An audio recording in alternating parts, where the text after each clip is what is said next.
Assalamualaikum warahmatullahi wabarakatuh. Berjumpa lagi di channel kami, Mila Forensic English Family. Kita kembali ke perkuliahan forensik kita. Hari ini kita akan membahas tentang identifikasi.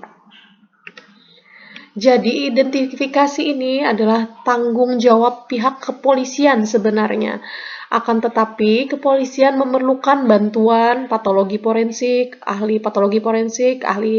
mungkin dokter gigi forensik, antropologi forensik, dan sebagainya. Ini erat kaitannya untuk kepentingan hukum dan mediko-legal dan kemampuan institusionalnya. Adapun tujuan identifikasi sangat banyak, yaitu untuk kebutuhan etis dan kemanusiaan, untuk memastikan kematian seseorang secara resmi dan yuridis, untuk pencatatan identitas, keperluan administrasi pemakaman nantinya, klaim di bidang hukum publik dan perdata, klaim asuransi, pensiun, dan sebagainya.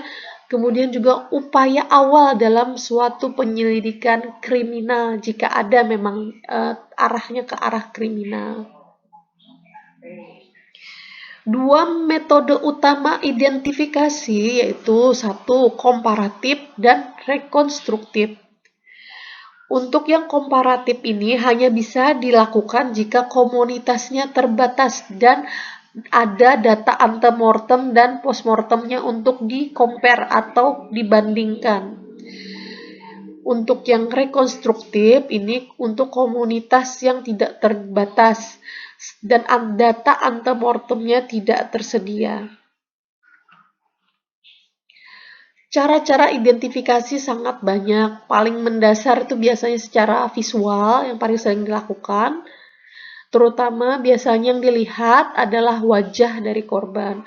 Syaratnya korban harus dalam keadaan utuh dan baru saja meninggal, tidak sampai busuk ya. Kelemahannya ini sangat dipengaruhi oleh faktor sugesti dan emosi dari keluarga atau yang mengenali ya. Kedua, pengamatan pakaian. Ini harus dicatat model pakaiannya, bahan, ukuran, inisial, nama ada tidaknya, tulisan pada pakaian itu ada atau tidak. Sebaiknya simpan pakaian atau potongan pakaiannya atau foto pakaian.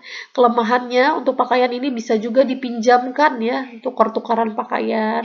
Sehingga kita bisa salah mengenali seseorang akibat pakaiannya. Kemudian pengamatan perhiasan. Ini pengamatan perhiasan perlu dicatat jenisnya. Anting kah, kalung kah, gelang kah, cincin kah, atau apa. Bahan dari perhiasan tersebut, emas kah, perak kah, kuningan kah, atau apa. Adakah inisial nama di perhiasan itu? Sebaiknya perhiasan tersebut disimpan dengan baik ya. Kembali untuk perhiasan ini juga bisa terjadi kesalahan ketika mungkin dipinjamkan atau mungkin bisa jadi dicopet ya atau diambil orang. Jadi bisa jadi salah dalam pengenalan identitas. Dokumen selanjutnya identifikasi selanjutnya bisa dengan dokumen seperti KTP, SIM, kartu golongan darah, paspor, tanda pembayaran dan sebagainya. Ini sangat membantu. Akan tetapi ini juga bisa terjadi kesalahan ketika mungkin kartu-kartu ini dipinjam oleh orang lain sehingga salah mengenali kita, dikira yang pemiliknya adalah si yang bersangkutan padahal ini kemungkinan ada dipinjam orang lain atau misalnya kembali ada copet mungkin ya. Kemudian secara medis ini bisa dinilai paling mendasar itu tinggi dan berat badan, warna tirai mata, adanya luka bekas operasi, tato dan lain-lain misalnya dicatat ya. Kemudian secara odontologi, bentuk gigi rahang ini biasanya khas, misalnya terdapat gingsul atau dia tonggos ya. Itu secara subjektif ya. Akan tetapi kalau misalnya ada catatan gigi dari dokter gigi yang biasa memeriksa itu akan jauh lebih baik karena itu akan termasuk nanti dalam identifikasi secara primer ya. Nanti kita akan singgung pengertian primer dan sekunder pada slide berikutnya. Sidik jari ini juga termasuk identifikasi secara primer yang paling mudah dan murah ya. karena hampir dipastikan tidak ada beberapa orang yang punya sidik jari yang sama ya, terutama untuk kombinasi 10 jarinya. Kemudian yang berikutnya, identifikasi secara serologi untuk memeriksa darah dan cairan tubuh korban. DNA juga bisa digunakan, akan tetapi untuk DNA ini mahal ya, agak mahal walaupun dia akurat.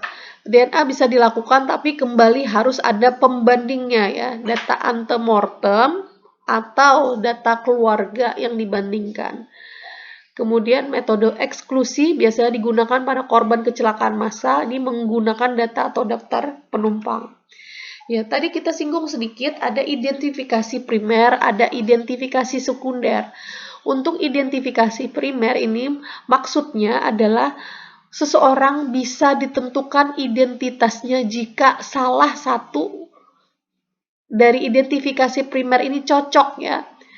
Apa saja identifikasi primer itu? Yaitu DNA, sidik jari, dan odontologi. Yang paling murah itu adalah sidik jari. Tetapi harus ada data antemortemnya ya. Kalau tidak ada data antemortemnya akan sulit untuk menentukan identitasnya. Kemudian yang kedua adalah odontologi. Odontologi ini catatan giginya dari dokter giginya. Jadi bukan yang secara subjektif tadi misalnya ada gingsul dan sebagainya ya, tetapi catatan secara medis tentang giginya. Kemudian terakhir DNA, ini kembali harus ada data pembandingnya. Entah data antemortemnya dia dulu ada pernah dicek DNA atau data dari keluarganya. Jika tidak, ini akan sulit untuk dicari ya. Kemudian identifikasi sekunder, ini artinya harus minimal 2 ada kecocokannya. Jadi tidak bisa satu saja bisa ditentukan identitasnya untuk yang sekunder ini. Misalnya dari visual kah, dari pakaian kah, dari perhiasan kah, dari dokumen kah, dan sebagainya. Harus ada 2 kecocokan, baru bisa ditentukan identitas seseorang. Penentuan identitas lainnya bisa secara sederhana, bisa juga secara ilmiah. Sederhana tadi misalnya contoh visual, pengenalan wajah, perhiasan, pakaian, atau identitas dan sebagainya.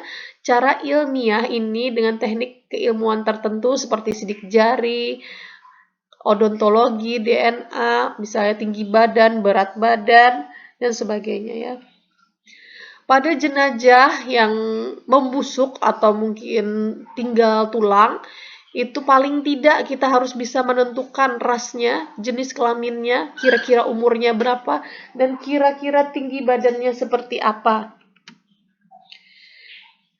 Identifikasi sangat diperlukan pada kasus-kasus jenazah tidak dikenal, jenazah yang membusuk atau kerangka, kasus penculikan anak, kasus bayi tertukar, kasus keraguan siapa orang tua anak.